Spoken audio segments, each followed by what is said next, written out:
So let me introduce myself first. So I'm Prank, and I was the founder of a website called Flybit, which was in 2017. It doesn't exist anymore. Oh, That was a website for people to book flight tickets, not just in India, but they could book flight tickets from all over the world. And we were only accepting Bitcoin as payment on that website, and it was oh, providing the cheapest possible fare which is available in India. So it oh. didn't work out for different reasons. Right now, I'm involved in different Bitcoin projects, keep contributing in different ways. Like we do these kind of Discord sessions regularly with different people whom I feel are important in Bitcoin and doing different things. There are a lot of other things. So that's about me. And people who are new to Bitcoin, we normally try to educate them about Bitcoin, and that's how this group was started. We have done a lot of meetups in India related to Bitcoin recently. Now, let me introduce Ragnar. So, Ragnar is CRO for Guns N Bitcoin.com. He's into Bitcoin from few years now, believes in cypherpunk values, and promotes not just hodling Bitcoin, but also using Bitcoin for payments and earning Bitcoin. So, anything else you want to add in your introduction? No, good. Thank you. Hear me okay? I refreshed browser.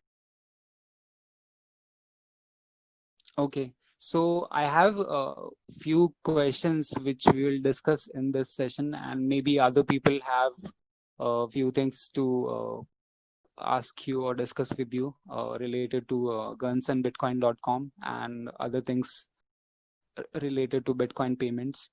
So first question is, what do you think are the different ways to earn Bitcoin as an individual or a business? First thing is to look at what you do or your skills. Try to think of something small that you, small way that you Bitcoin, whatever that might be, and just put it out there. Set it up. Say, let's say that you um proof or you create web app or you deliver packages or you fix cars. Anything you're currently doing, just say you accept Bitcoin. Just sign get your Bitcoin address and just ask people, tell people yourself on Twitter, tell some client, to take what you're doing and be ready if Bitcoin. That's the most simple way to do it. And the second way is try to create maybe some side gig where you create a server that get paid and just advertise. And people get discouraged. This isn't very much Bitcoin, or I'm paid once a month, or you just got to start somewhere. Like anything. Okay. Uh, Next question, which is relevant to and related to this question is, since we don't have everything available which can be done using Bitcoins, so how do we get more people involved, or how do we get more business involved in so that more things are available which can be used in everyday life using Bitcoin? I think that's hard. I think that most people and most businesses won't ever accept Bitcoin. Try to go in like 2011, 2012, 2000 wasn't. So you were saying that it's hard for everyone to accept Bitcoins.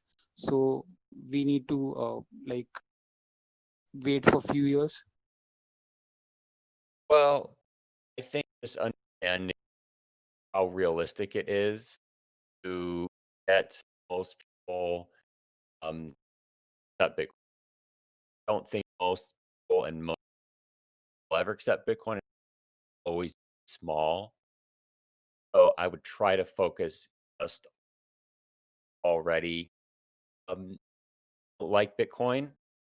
I always say you accept Bitcoin, you and Bitcoin are realistic about it. I would also say that try to in Bitcoin, try to focus. Really try to focus. You're on service that really need Bitcoin, people who don't have access to things like that, or Bitcoin, Bitcoin hurts. They're more likely to service or people who already Bitcoin. So it's pretty narrow, realistic. Okay, so do you also mine Bitcoin? No, I don't mind, but Never tried. do I have, but I right now it's profitable. Bitcoin, a large scale operation who are working together using Bitcoin.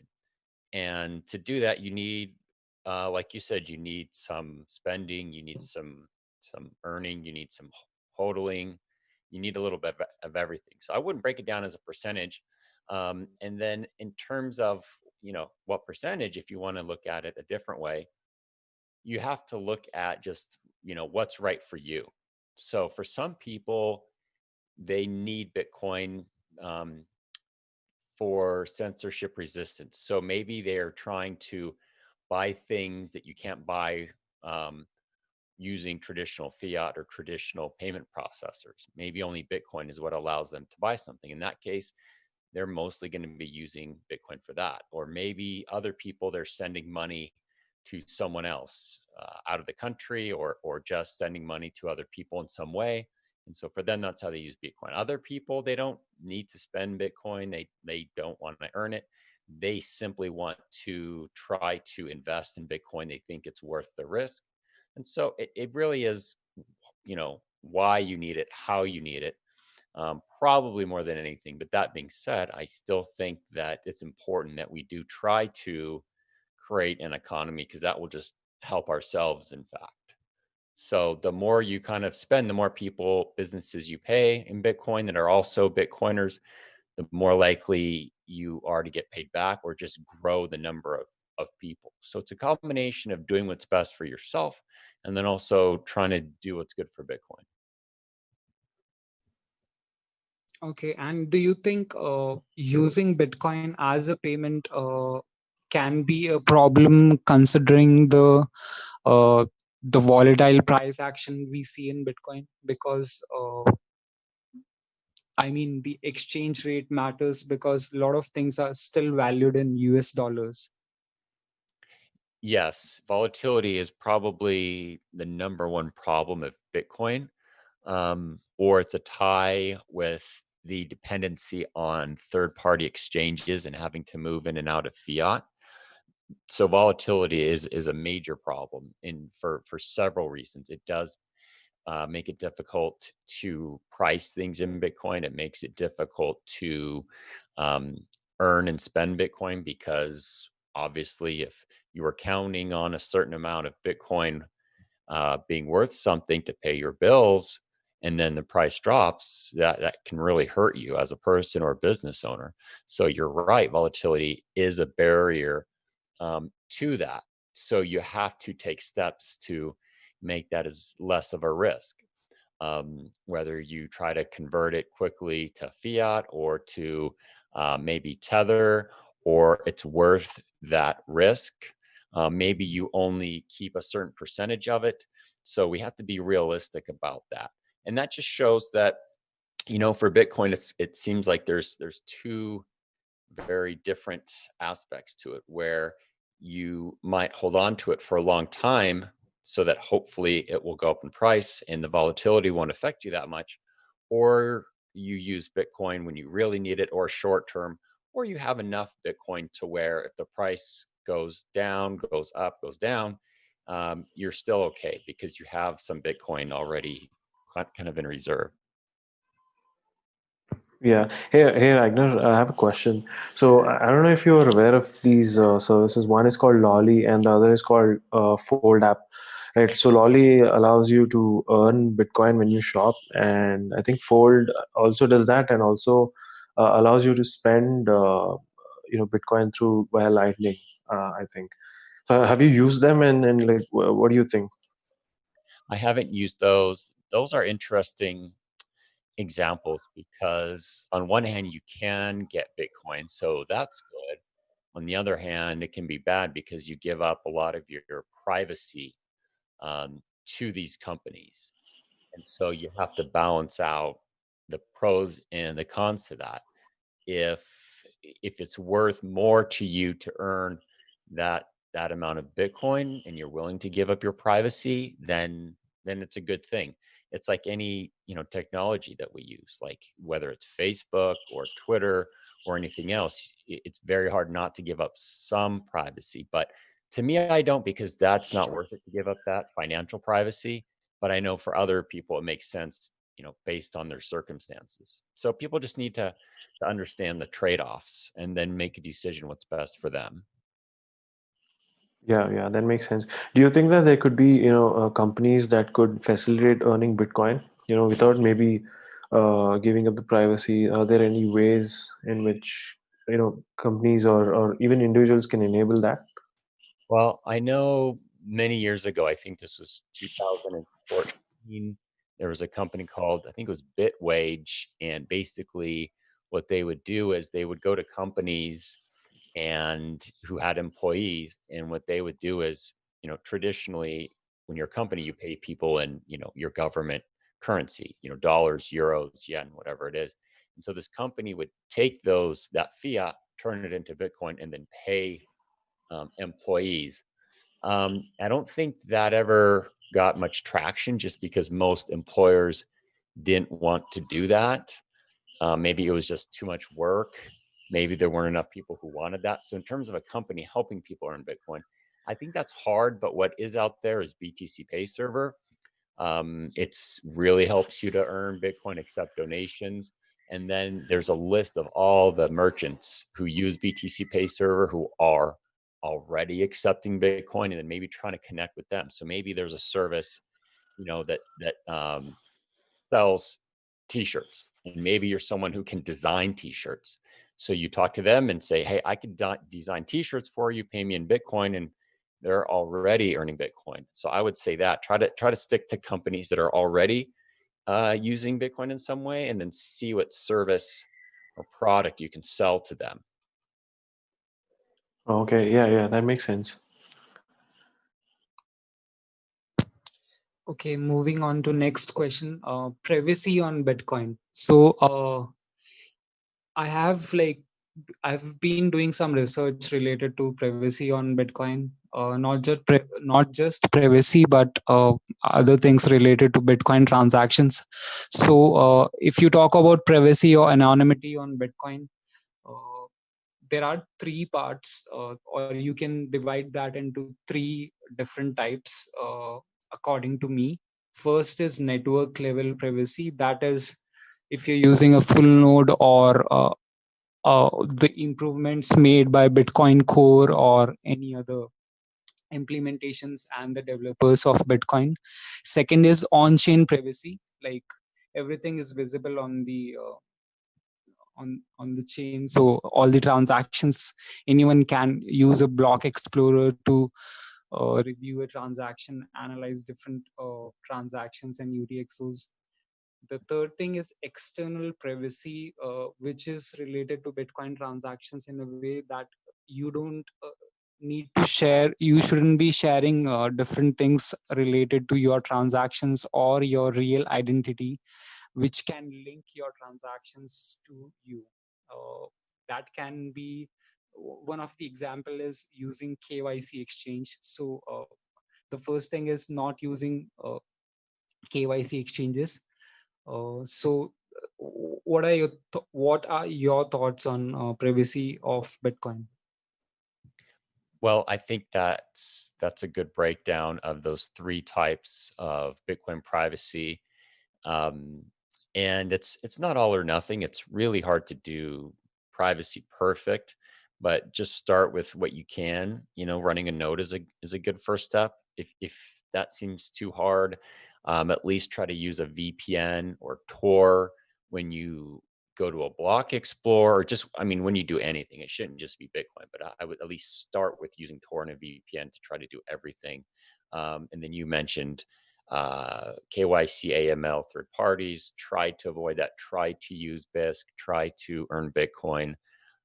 Try to find people that you can buy and sell Bitcoin with in person. Like if you guys do a meetup or you guys know each other, you can just say, you could ask, hey, I want to buy some Bitcoin, or I want to sell some Bitcoin. Do you want to buy or sell from me? And maybe they say yes, maybe they say no, but just try to do that. But I think there's another aspect of privacy in Bitcoin that I almost never hear people talking about, which is when you pay for anything with a credit card or with a check or with PayPal or with Stripe or with Cash App or with any third party in any way, you are sharing a lot of your personal information. You are giving up so much financial privacy and personal identifying information when you use a credit card or a bank or any app, because it's all linked to your identity, right?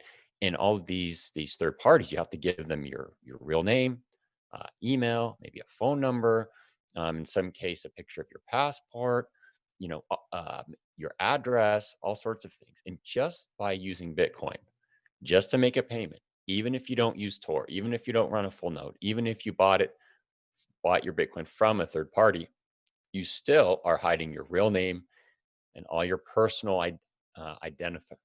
You're still hiding all of your personal identifying information, like your address, your real name, phone number. And so, Bitcoin is the best app to have privacy for e-commerce.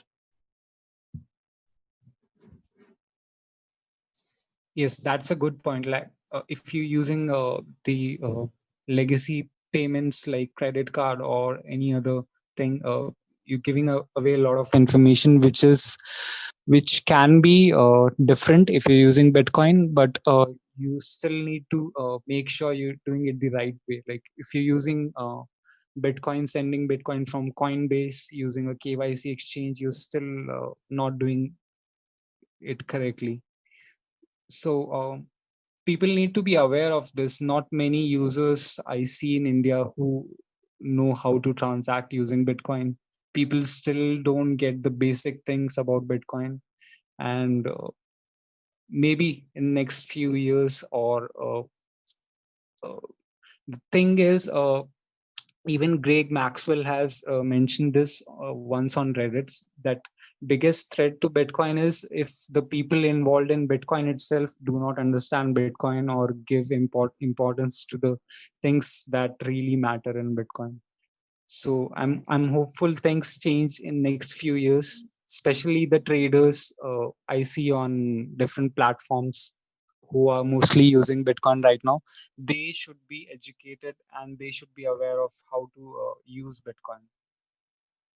Yeah, just the basic information, the basic understanding is still necessary. Just the fundamentals of Bitcoin is a big hurdle, and so we can't overestimate how much we know, and we can't overestimate how much other people know or understand. Even people you think know a lot, they still miss very basic things. Yes, even I'm still learning new things every week about Bitcoin. Yeah, I There's so still much learn. to learn. So we have to be humble and realize there's always something new to learn or to be better. So, talking about the basic things, one of the things which I was talking about on Twitter a few days back, because of the unconfirmed transactions, a lot of transactions in mempool, because of the difficulty change, I guess, and some transactions which were related to some mysterious trader or maybe exchange. I'm not sure who was using a high fee rate, which was affecting the whole network. So, what do you think about the fee rate, fees, Segwit usage, RBF replaced by fee, CPFP, child pays for parent, batching of transactions, UTXO management? So these are some basic things which not just the individuals but the exchanges need to be using these things because it affects the whole network when you use it improperly. For example, if I start one exchange tomorrow and we have a lot of volume, there are a lot of users depositing and withdrawing Bitcoin regularly, and if we do not use the right things, we do not use Segwit, we do not use batching, we do not manage UTXOs properly, so we'll be affecting the whole network because those transactions are ultimately going to mempool, which is used by everyone. Yeah, that's a good point about the exchanges, because the exchanges and third-party services and custodians, they move around most of the Bitcoin. They make up such a large percentage of transactions.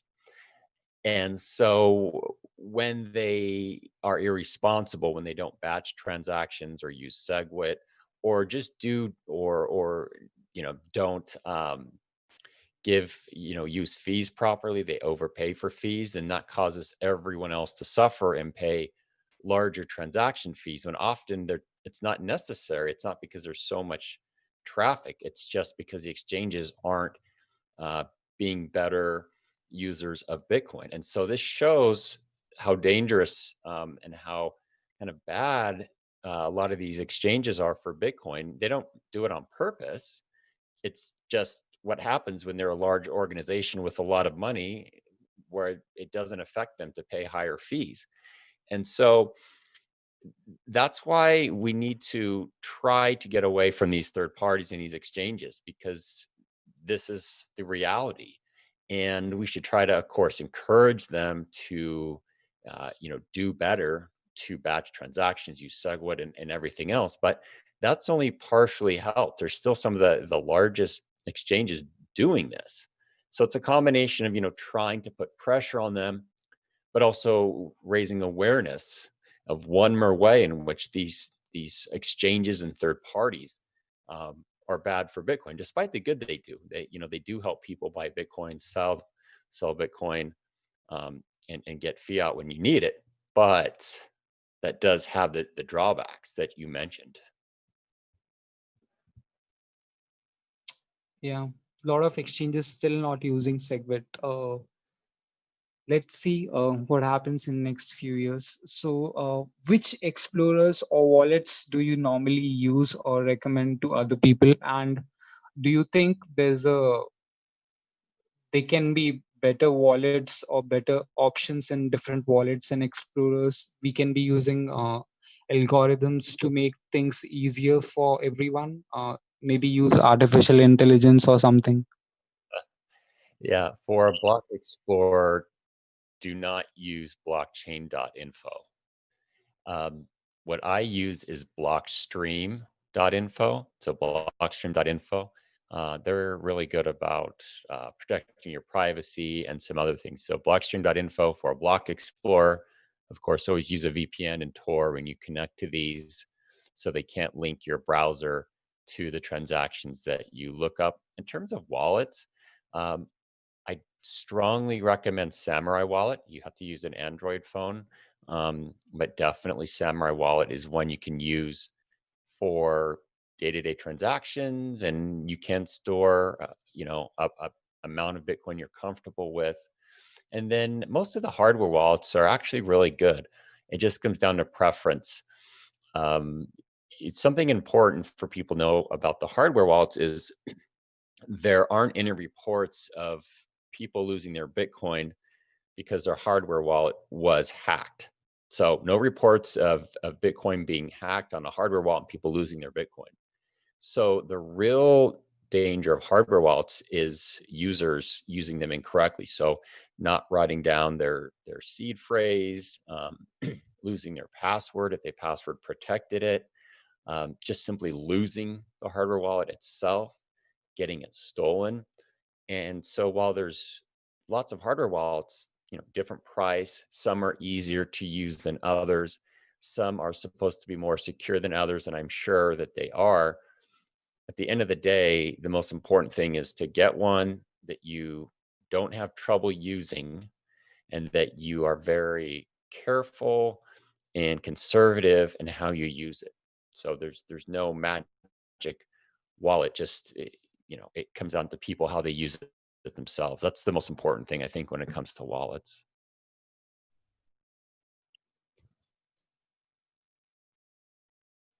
Yes, I also like Samurai Wallet, not just for uh, being a Bitcoin wallet better than other wallets, but it also has some cool privacy options, and you can use Whirlpool CoinJoin. So that's one thing. We do regular Bitcoin meetups in India. We had done two meetups before the lockdown happened in India. So we regularly interact with different people who maybe understand or don't understand Bitcoin.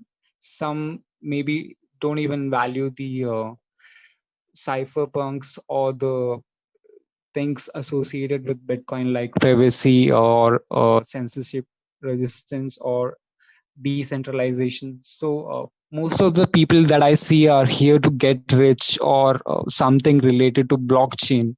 So what is your experience there?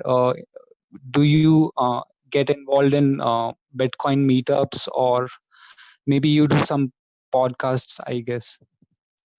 Yeah, I think we have to accept the fact that most people get into Bitcoin and blockchain to make money, and that's understandable. I want to make money. I'm sure you do. Um, but there's a lot more to it than that, as you know. And so we just kind of have to accept that that's what most people are for.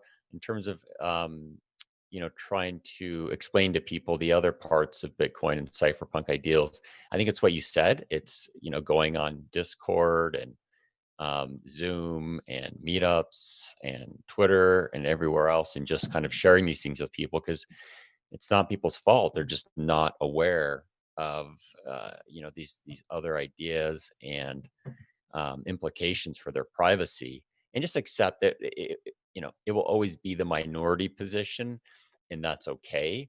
Um, because ultimately what matters is yourself and how it impacts your life, not the entire world. I don't think we're going to ever change the entire world, of course. So you just have to have enough people that you interact with, I think, for it to be, most important. And just having a small scale. So let's say in India where you live, if you can get 20, 30 people who use Bitcoin in a good way with privacy and mixing and peer-to-peer, maybe that's all you need. Maybe by doing that, you all have really good financial protection. Maybe you all have good privacy. Maybe you have different ways to earn Bitcoin. Maybe you have new ways to buy and spend in a secure way. So that's what I try to focus on. But meetups are very important, very good. We have an excellent meetup here in Orange County put on by Stephen Cole and helped with Brian Harrington. And in California here, it's a great meetup. And I've bought and sold Bitcoin at these meetups. They talk about privacy. They had Samurai Wallet, I think at least once or twice. And they had someone on with full nodes. They had Stefan Lavera helping out. So just kind of all those things. Great. Next, let's talk about the website gunsandbitcoin.com. So, what all can we buy from that website, and do you like ship to international orders if someone from India wants to buy something from that website? Well, thank you for asking. Yes. So on the Guns N Bitcoin website, we sell t-shirts, sweaters, we sell a gun case, we sell stickers, and now we just added coffee mugs and iPhone cases and Samsung phone cases. And we do ship internationally. I don't think we've had any customers from India yet, but we should be able to ship there. And of course, we accept Bitcoin as well as PayPal and credit cards. Okay, so maybe I'll be your first Indian user to buy something on gunsandbitcoin.com. Yes, I'll try that. I would like that. We do have Lightning, so stickers are pretty popular, and those are easier to mail because they're, kind of letters versus a large package. So yeah, I would love for you to be the first customer from India. Okay, my last question is your experience or thoughts on darknet markets, because if we talk about Bitcoin payments and not talk about darknet markets, that will be incomplete discussion, because most of the transactions which are uh, done using Bitcoin or started in the initial few years were related to darknet markets. So what are your thoughts on it? Yeah, that's a good point. And that, dark net markets are one of the places where you really do need Bitcoin.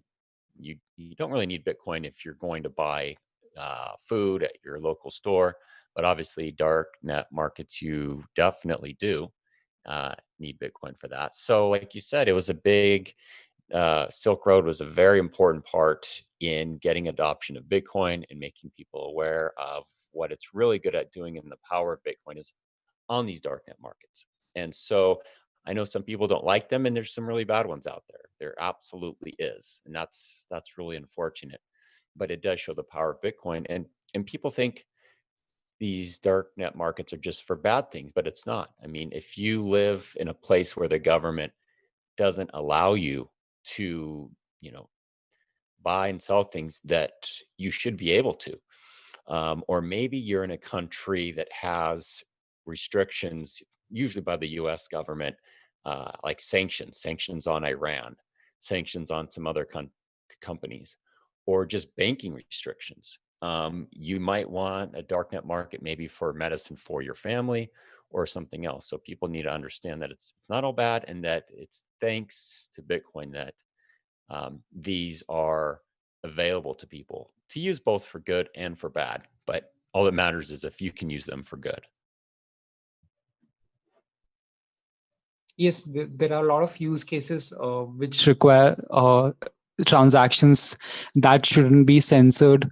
For example, a lot of journalists, or you can take the example of WikiLeaks, which started accepting Bitcoins as donations. So the only reason was because if they use something like PayPal or other legacy payments, their transactions can be censored. The accounts can be freezed. There can be other examples in like porn stars or the people who are related to porn industry. They also face a lot of censorship issues when they use legacy payments. Yeah, yeah, absolutely. And this shows, going back to the original conversation about HODL versus spending. It's you need both, and it's spending is a bad word for it, I think, because it doesn't capture what you're doing. It's really transacting with other people without anyone being able to stop you. Cool. So that's it. I don't have any other questions. Vishesh or Shrikar, do you have any other questions for Ragnar? Yeah, so obviously we can't end this call without talking about guns, right? Um, so, like, I know that there's a huge gun culture, right, in the US. Like, what are the parallels between that you see, from the gun community and Bitcoin, and what appeals to them about Bitcoin? Well, I think of Bitcoin and guns are similar in the sense that they both give individuals an asymmetric defense against larger forces.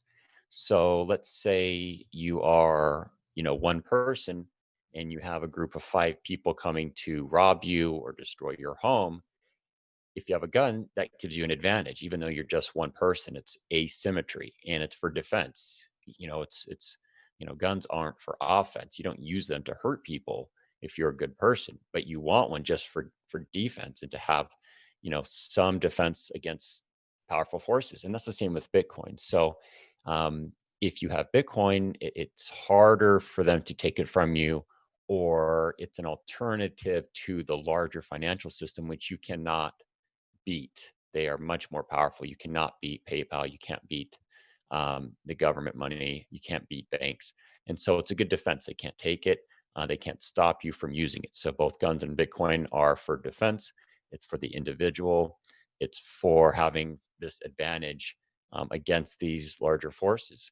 And they both protect your privacy and your physical security and your financial security, which for most people, that's the most important thing, is their financial security and their physical security. Yeah, and that's a really interesting take. I've never thought of it that way, but it's really interesting.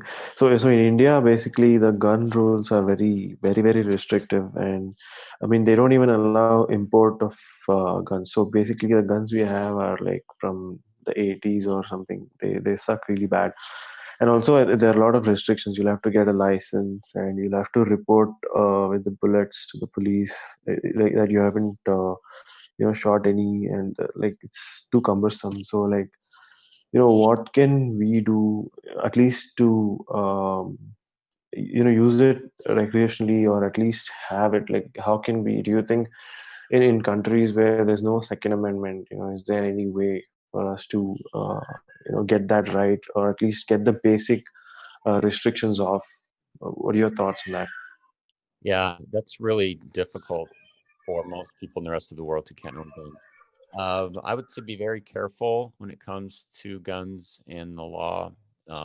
It could be worse breaking the law, but if people have the need and can, take the risk, and it's appropriate for them, then there are 3D printed guns. They're not as easy to make as a lot of people think they are, but it is something to look into. Like if you live in Venezuela, where the government is so oppressive and kills people. I think that's justified. If you live in Hong Kong now, or China, oppressive regime, if you live in a place where it's really that bad, I think it makes a lot more sense. So to answer your question, I would say 3D printed guns.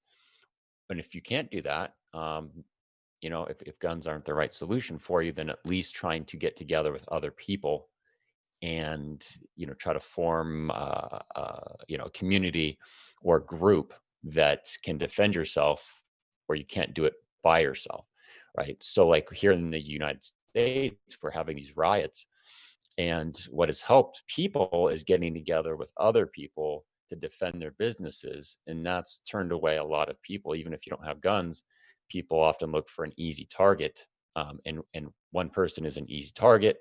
A group of people is a lot harder target. Yeah, that's a good point.